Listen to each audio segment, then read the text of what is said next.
Hello and welcome back to a brand new series on MotoGP 22. Today we will be starting the MotoGP Explained series, a brand new series designed to make you faster at MotoGP 22. In episode 1 we will be looking at braking. Now if you do find today's video helpful, drop a comment down below on what you would like to see in episode 2. And while you're down there, if you could drop the video a like and even consider subscribing. Now let's jump into the pits for some theory before the on-track action. So the first thing we're going to cover in today's video is the actual brake discs themselves. Now if you go to manual setup, go down to braking system, you will see two options, one for your front and one for your rear brake. Now this is for your disc, not the pad itself. Your pads are unchangeable in this game. So we're going to start with the front one, more important one. So you have 4 different ones. To the layman's, they're just basically, some of them are thicker, some of them have a bigger diameter. I'll explain in as little depth as possible. The top ones here, less braking performance, will heat up. You can see they have a heating and cooling time. The less mass, which is the top two, 35 ounce mass, these are 42 and 45. These will heat up faster but will have less rotating force, which means the bike will be able to turn easier while braking. So if you're struggling when trying to brake and turn at the same time, I recommend one of these brake discs. But the only thing is, on a heavier braking track such as Austria or Sepang, you will find you will overheat these discs. The same can be said for the high mass in the 13-inch disc. So again, 42 ounce, 45 ounce. Again, this will be a bit more harder to turn in while trail braking. The bike will push forward more, but you'll have better, more stable stopping power at higher speeds due to less overheating. They'll also take a while to cool down, so if you somehow overheat these, you will be in big trouble. Moving on now to the rear brake. Again, with these, you have very little actual adjustment with this. One is a 7-inch steel disc, unlike the carbon of the front discs. 8-inch steel disc, one that heats up faster, one cools down faster. To be honest with these, there's not massive amounts of difference. If you do feel like you are overheating or you're locking the rear with the rear brake, try a 7-inch disc. Nearly always I'll run the 8, just to have a bit more of a stronger rear brake. Now we jump to the suspension. Now there is countless things that can be adjusted here to affect the bike's physics on entry to the corner. Now I will have a separate video on suspension, but two things I like to adjust are the front spring hardness, so your front springs, how stiff they are. A softer spring will mean the bike will move around more, it won't be as precise, but it will lend itself to turning better. The opposite can be said for a stiff front spring. The bike will be more agile, but it can push a bit harder. In general, in MotoGP 22, the rear grip has been improved, which means the front end actually feels like it's constantly pushing. What I mean by that is when you're coming into a corner, you have more rear grip than in previous games, which means the front doesn't want to turn in as much. You can get the sensation of massive understeer causing the front end to push. This can be adjusted a lot in the suspension, and a lot of the time changing your front brake disc and adjusting your setup can completely eradicate that feeling. With that being said, nailing your braking markers in MotoGP 22 is even more important than before.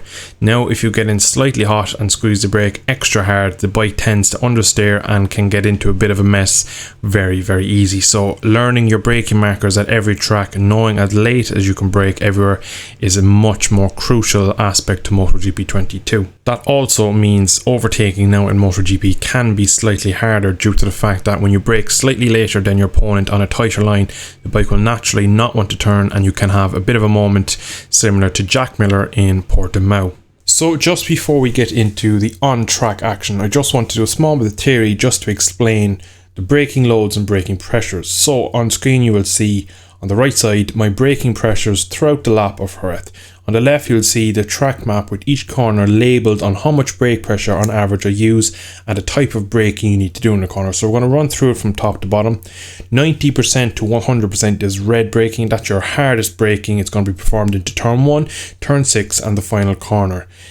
It's usually done in straight line braking. You don't do this when you're turning that much because you're on too much brake pressure. It'll more than likely end in a crash. You have to modulate your pressures the further you lean the bike over. We move down to the light blue, which is 50 to 75%. These are corners mainly when you get there to the apex earlier and you need to turn the bike in while braking. Again, you can see here a lot of the track is flowing, which means you don't have long braking zones. You kind of tip the bike in, you're always on lean angle while braking. You can't use 100% brake because you will crash. 50 to 75% is the range you use on most tracks for these types of corners. And now you'll see purple. Now 4 times on this track I use purple. Really, you could say overall, these are the ones where you're not even braking that much. Sometimes you lift and just throw the bike in and coast. Sometimes you have a dab of rear brake. Sometimes you just dab the front brake to settle the bike down. But for these corners, you don't need to apply much brake pressure. First of all, when you brake, the bike will naturally understeer due to the physics of motion and all that. That's a video for another time if you want to go really in depth with physics, which I won't for now. So when you have a fast flowing corner, the less brake you can apply, the bike will turn more naturally. Sometimes people are over braking, which means the bike won't turn. They have to slow down even more. So by initiating the braking phase when you didn't need to, you've just lost yourself half a second in that corner. Jerez is perfect for that because a lot of people don't understand you have to use a lot of corner speed. Now with that out of the way, I'm going to show some on-track action and explain what I mean by brake pressures and just show my techniques of braking on MotoGP 22. So keep an eye in the bottom right corner. You see a heads up display. You'll see a green bar full.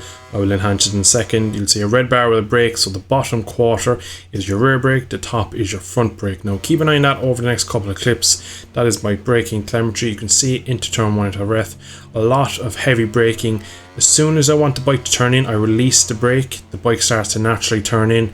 And the closer I get to lean, the more release of the brake I have. So again, coming in here into turn 5, you just want to release the brake as you tip in. A lot of corner speed in Cito Ponds. Now we're coming up to turn 6, Dani Pedrosa. Once again, we just drift across the track.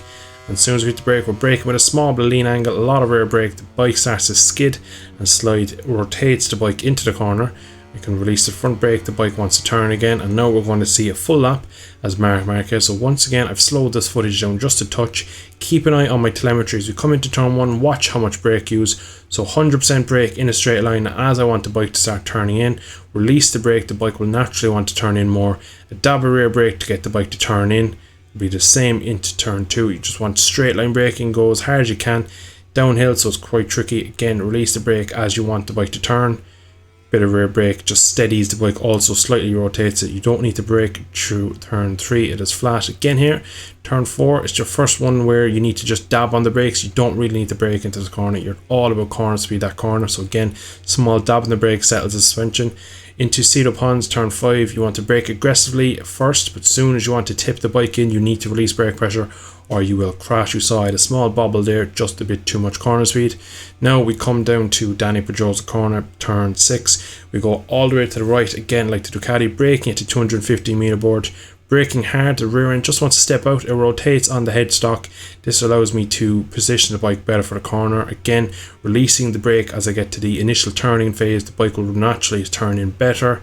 Through turn 7, just dab of the rear brake, tip the bike in and roll it through, keeping as much corner speed as possible. Into 8, while the bike is upright, brake really aggressively, and again, same as everything else, soon as you're starting to tip it in, release the brake, the bike will naturally turn better, you carry more corner speed. You'll see here we use about 50% brake pressure while changing direction. It keeps the bike steady and level. Anything higher than that, the back end will kick about and you'll have a bit of a moment and you'll more than likely miss the following corner. Now we come into the final 3 corners. So first up we have Alex Crivier. Pretty decent amount of brake pressure, about 50% just to get the nose of the bike in. Up to Ferrari come, a dab of front brake and rear brake at the same time just to steady the bike as you tip in. Again, corner speed of this track is crucial. Into the final corner, braking with a small bit of lean angle always helps the stoppies. A lot of rear brake as well just to rotate the bike in these slower hairpins. Bit of a handbrake turn as we come out of the final corner and up to the line, and that is a lap of Jerez. So then that has been it for today's episode 1 of the MotoGP 22 Explained. Just a quick rundown again of everything just to give a bit of a synopsis. On MotoGP 22 you have more rear grip than ever before, which pushes the front. It is very useful to back the bike in. Losing the rear grip will give you more front end feel. It takes less pressure off it. If you can learn to back it in a bit using a lot of rear brake, you will be able to brake better.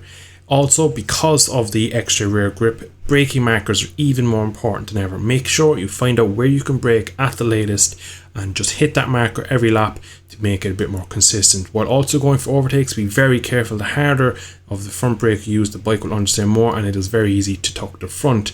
So I hope you have enjoyed episode 1 of this series. I will be carrying on probably 1 video a week because I do take a lot of work to go into the editing and have all the commentary done. So I hope you have enjoyed it. If you did, if it would be possible to drop a like and consider subscribing down below, I'd be massive appreciative of it.